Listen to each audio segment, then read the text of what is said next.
I went viral. And here's what you need to know.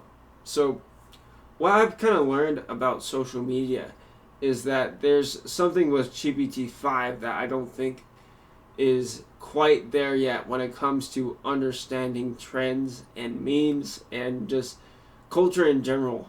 And I wanted to make this video on why you should not use GPT-5 for everything. And, here's all my stats. Like, I went mega viral. And you've probably already seen this video, to be honest, if you're watching it right now.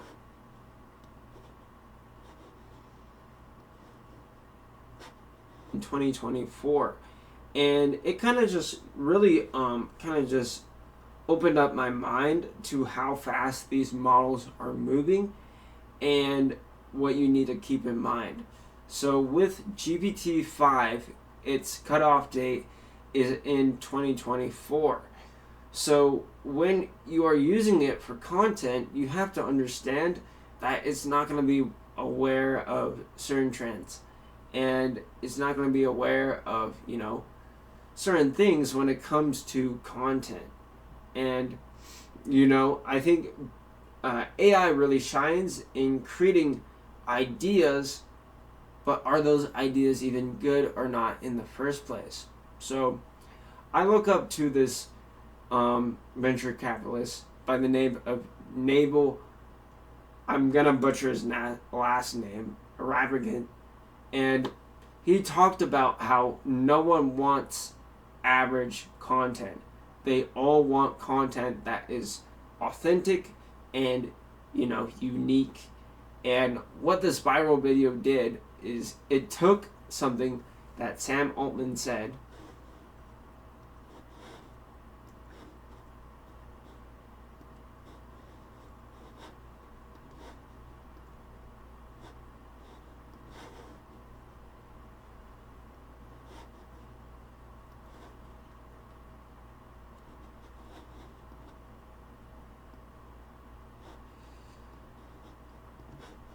is that I saw this image.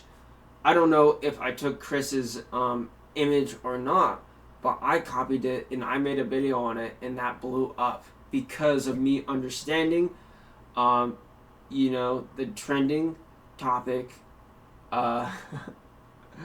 the Sam Altman's original post, and making a video before ChatGPT 5 dropped. And I think it was just this massive architecture of being before a wave, understanding timing, and then just being at the right place at the right time. And that just really shows like all the little small details that GPT-5 is going to miss entirely, right? There is a craft with going viral. Sometimes you can have a really good video and it gets no views, but you took forever to do it. And then you have a video like this where I took a meme, I basically crafted this took like 3 to 5 minutes to make, boom, upload it, and now I have like 2.6 million views, which is just crazy to me. And it kind of just shows like where you just like how trends work, and it's just really interesting to see. And to end this video, I want to talk about the AI image implications and where this all leads.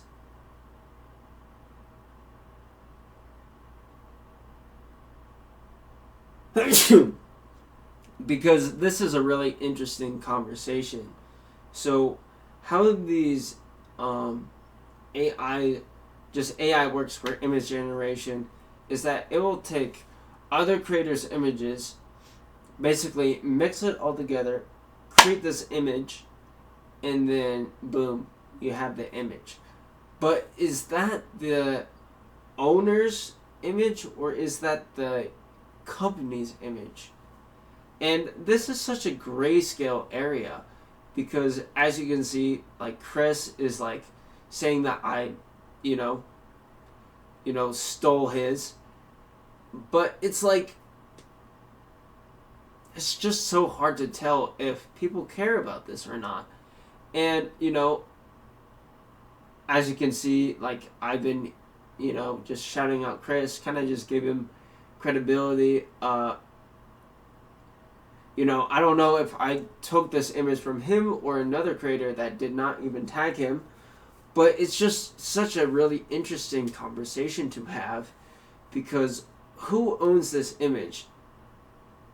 And what are the legal side of using someone else's AI image? Just super interesting. So, to end the video, I wanted to kind of just show you this chart on kind of just everything we talked about. So the reason why I think AI is just not good at creating content and why you should not use it for scripting is because when you are trying to build a authentic community, you need to have your face, right? I'm seeing all these videos done by VO3 and all these image generations, and it just does not make sense to use that for making money for your AI agency or just AI business, because those aren't real. They're not real. You're not building a community. You are just putting just AI slob out into the community and hoping that you'll get a ton of views to basically pay your rent. And I think, to me, that's a little bit ridiculous. And with the video that I created, that was 100% like authentic, other than the AI image that I use. But it's the Death Star, right? So I think that AI is not good enough to replicate human creativity or to identify trends.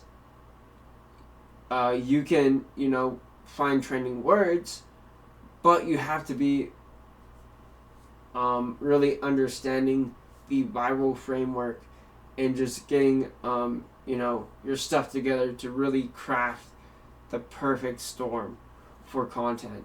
So I hope you learned a lot from this video on why you should not use GPT-5 for everything and the legal implications when it comes to using AI generated images. So super fascinating to me, but yeah, hope you enjoyed this video. I'm gonna tag Chris down in the comments so I can just have credit where it's due and not seem like I'm taking his work. But yeah, super interesting. But peace.